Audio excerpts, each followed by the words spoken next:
if you remember these guys from last week, we got such a good response, we just had to have them back.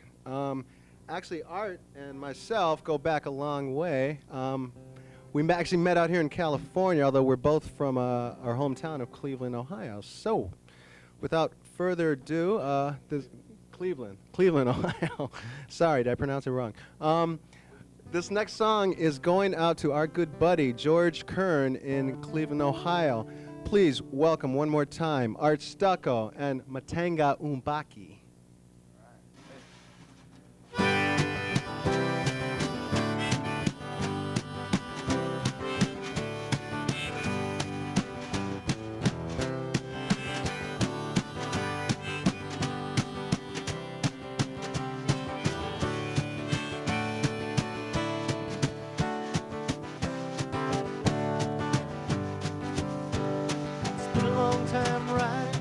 Get to this place. My boots are all dusty with an unshaven face and tequila. It's weight with a fish load of beer. Time is all worth getting here.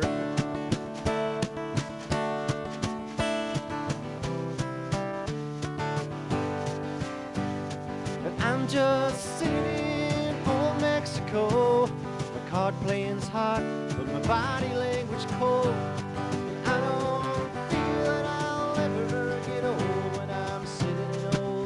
Mexico.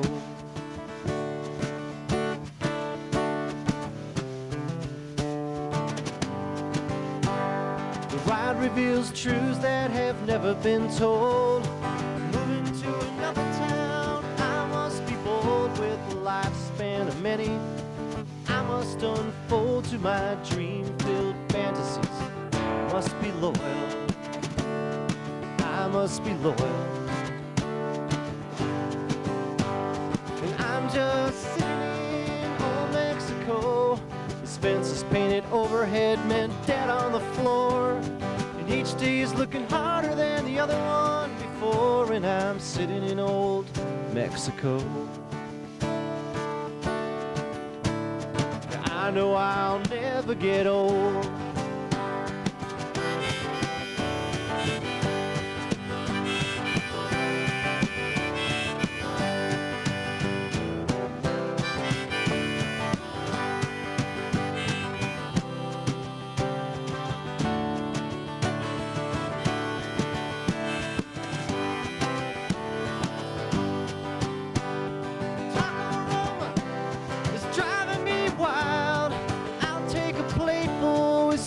On the side and the red senorita, she's starting to flame. And our hearts, it'll never be the same.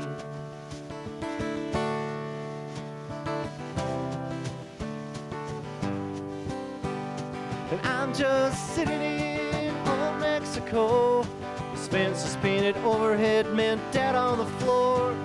And each day is looking harder than the other one before. And I'm sitting in old Mexico.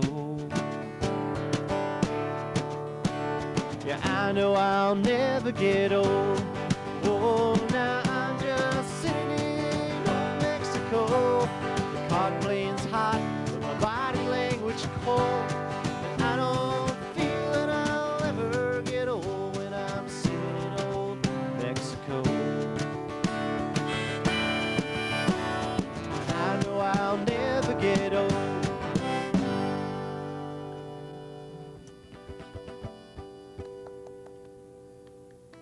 Thank you. This next poet was also part of the Epicenter series, poetry reading last November. I know you all saw it because our ratings went through the roof. So, without further ado, I'd also like, Fuck. This next poet was also part of the Epicenter series, a poetry reading from last November. This next poet also has a special place in my heart because we live together. We have a legal contract binding us that says if she cooks, I have to take out the garbage. So without further ado, Tina Landrum.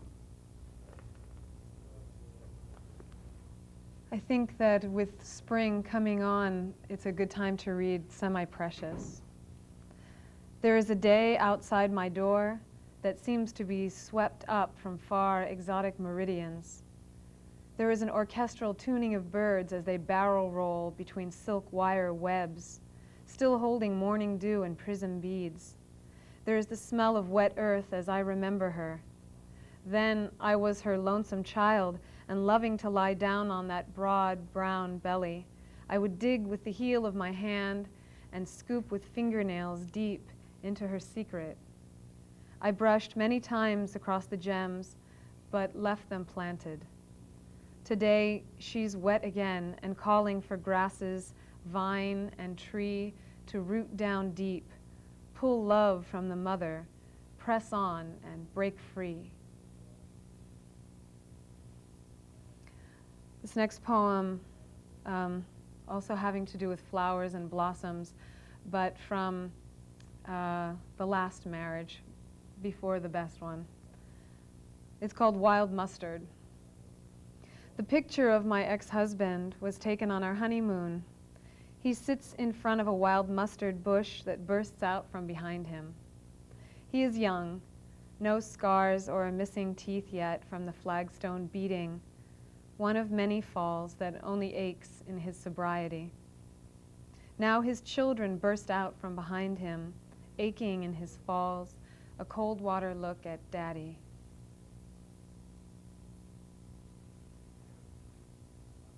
And this next one that I'm reading from, this is a short collection of poems that I put together last year called Wild Mustard. This is called Getting Soft. Have you started to get soft? Danae encircles her belly and leans toward me. Lunch is blown cooler by the traffic as I reflect on two births that left new vistas and tire tread on once flat desert mesa. But I just nod and hold my belly in sisterhood.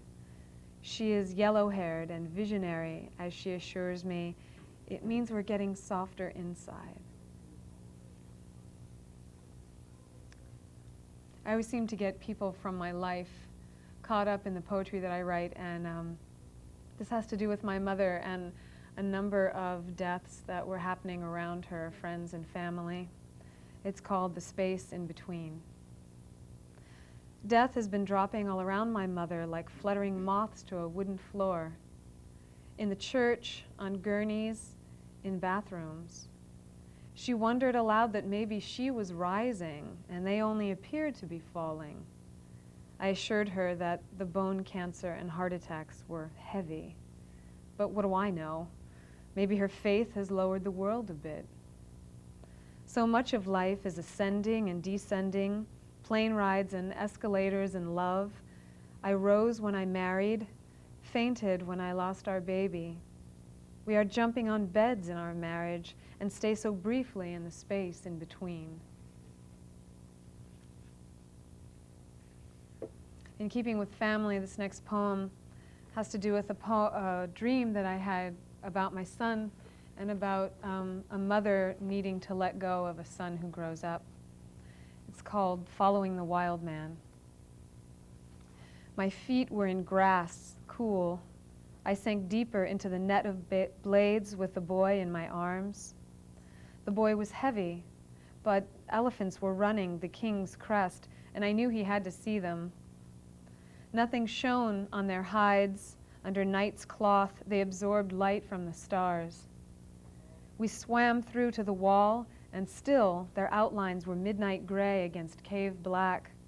But we smelled them and felt the breath of them. The boy, one arm hooked round me to the shoulder. I held him out, as far into their wind as we could spread, and they ran to leave the ground. Not whipped into work by a man's hand, they ran for flight. The trees hung dark over us so that we could have been an innocent swing of branch waving them on. But now the boy let go from my shoulder to reach for the stars in their skin, to pull a cape of constellations and tie on his own back. I caught him at the middle and leaned into the glow of the house. I fought against their tides as his face became moon. We were a wishbone planted at the wall, and if not for the deafening snap as he flew, it would have been just another night of dust and thunder.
Hello, welcome to my show. To be TV or not to be TV? That is truly the question. This is the second show. If you saw the first show, good. Keep watching. It just gets more interesting. We're going to do a potpourri of things. Music, poetry, a little comedy, a couple of interviews here and there. So stay tuned for future weeks because you never know who's going to show up. My first guest today is a good friend of mine who does a lot of poetry around the Santa Clarita Valley. Please welcome Richard Weekly. Thank you, Nate. Yes. It's fun to be here. My first poem is entitled He Glistens, and it's for my son Matthew, and he was 7 when I wrote the poem. He glistens. His neck silver, then it slips to knee. His wet skin gleaming, the shimmer spreading, even to his laughter without his knowing. His Matisse body a slippery canvas. You cannot see his chest, for it is a vibrant spangle. Then he dives, and the back of his thighs shine. A blinding twinkle spins from an ankle and disappears. He asks me what he should do. Dive, hold his breath across the pool, swim, freestyle. Now he rises from the water, not a man, not a child, just a scintillating speck of blinding shine, determined to vanish in something deeper than himself.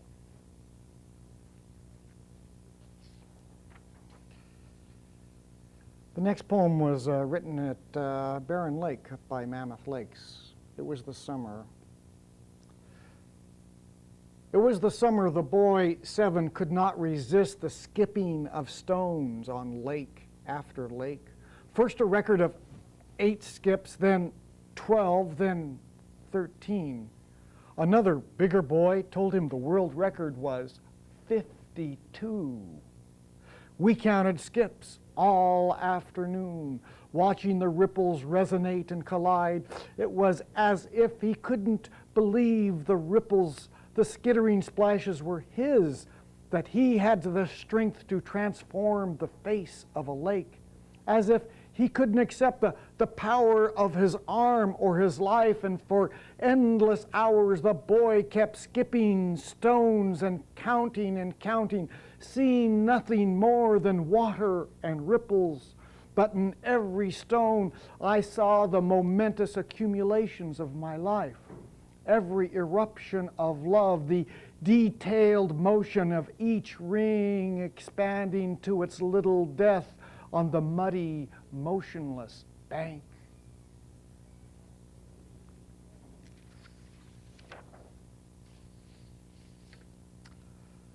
A very short poem. Blind with Little League, I cheer even his fouls. And another one about the boy and baseball, when I am full. When I am full of the colors of Little League, Marlin blue and Cincinnati red, when I am full of rusty infield earth and the burning white of lime, 8 a.m. dew on the grass that flicks skyward as the ball rolls to my son on first. You gotta run on a grounder. Hey, batter, hey, batter, hey, batter, slips off his ball cap bill. Fields behind, fields left, fields right, the whoa of hits. You can do it, Jimmy. You can do it, Johnny. You can do it, Josh. And everybody silently knows none of this cheering, none of this applauding has anything to do with baseball. It's not about curves, bunts, or bad hops. It's not about squeeze plays, flies, or RBIs. We are there because we are hoping not to get lost, hoping these children will not lose their way. The baseball will transform to compass. We hope so hard we can barely contain ourselves. Our voices crack, our hands rise uncontrollably. So it is. I too am here in the center of the universe, waiting for a good pitch, waiting for the dew to rise and my sun to grow, to catch one, to hit one out of the infield, to shine galactic as the mist we are.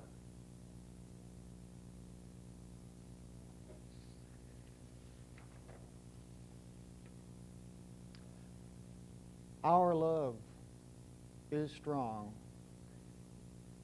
It is so strong we do not call it love. We call it anything but love. We do not speak of love, for love is a thing that hurts. We call it, see you later, meet you there, can you watch the boy?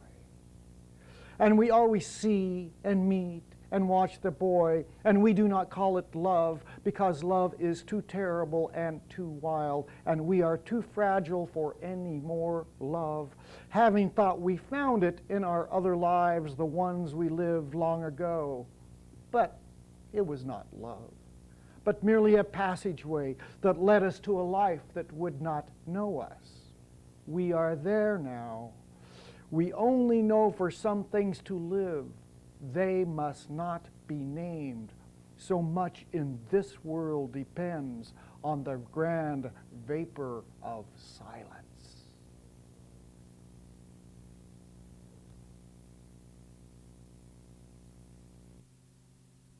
Hello, my name is Nate, and if you've been watching this show, just to remind you, the name of it is To Be TV or Not to Be TV. That truly is the question, isn't it? Before we go back, or I should say before we hit our next pledge break, I just wanted to pop in here and thank everybody involved with the show, the various people on camera and various technicians, and especially a big thank you goes out to Roger and Susan over at Continental Cablevision for making all this possible and basically keeping me off the streets. I wanted to thank the listeners and viewers. I'm getting this TV thing down, huh? For all the cards and letters and phone calls, except for that one guy who called about 4 in the morning. Don't call back. Okay, I mean it. As far as, let me see, I've gotten a little bit of advice here. I will try to control the word Sometimes it just pops out, so I will try and be more careful about that. I will also try to control the swaying motion, because I think I was born on a boat. So when I talk, I like doing that. Anyway, I will try to control it, because for TV, we have to be professional. So, and then the last lady who wanted to know, hey, Nate, what about that hot hit song that opens up the show and closes the show? Well, oddly enough, I wrote that song. It's entitled Never No One Else. And I originally had written it for a friend of mine who got married. And then the more I lived with the song and the more I performed it, the more I realized that in reality, I actually wrote it for my wife, because it is a love song. And I couldn't write a love song, I think, if I wasn't in love. So this song goes out to my wife, Tina. And this is the unplugged version, and it goes like this.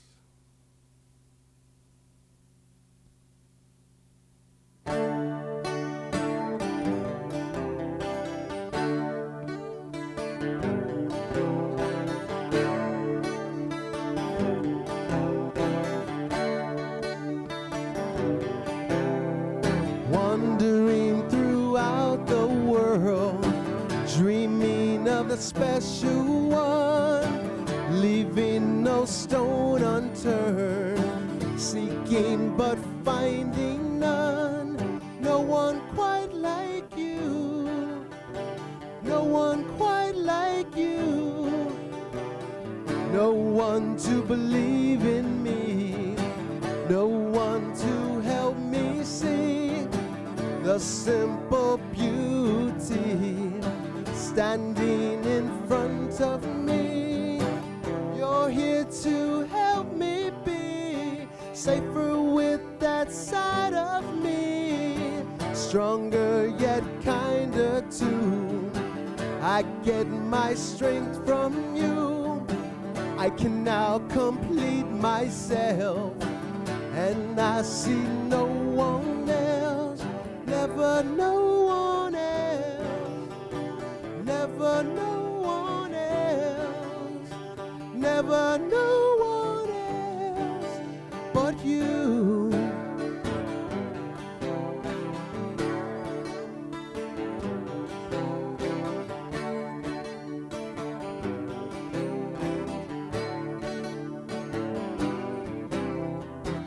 I give myself to you as we trade old for new, to fill that space in you. What more is there to do? No one quite like you, no one quite like you, yeah. Never no one else but you. I'm lost in you, I'm lost in you, I'm lost in you, I'm lost in you.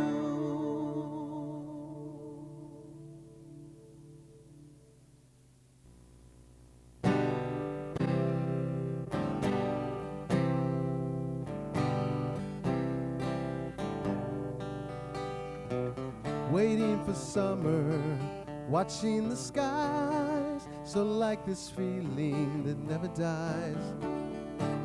'Cause I've been one to turn my head and walk away at times, only trying not to fall too far behind.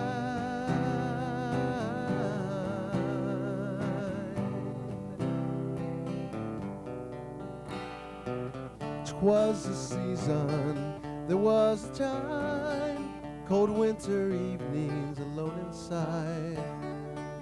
And there she stood while I was watching the race. She said I could come over there and be with you while you wait.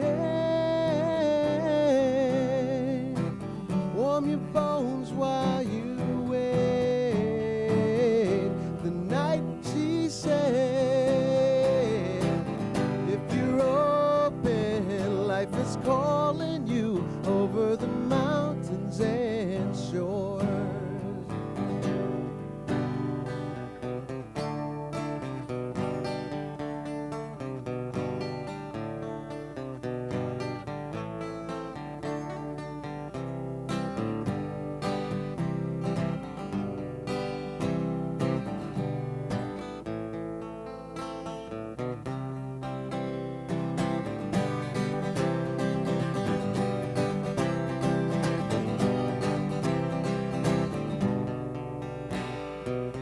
Waiting for summer, watching the skies. I thought this feeling would never die.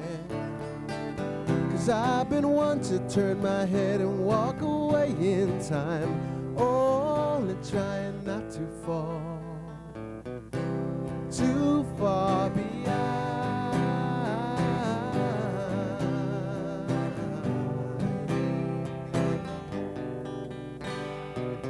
We look for reasons where there are none at all. We watch the seasons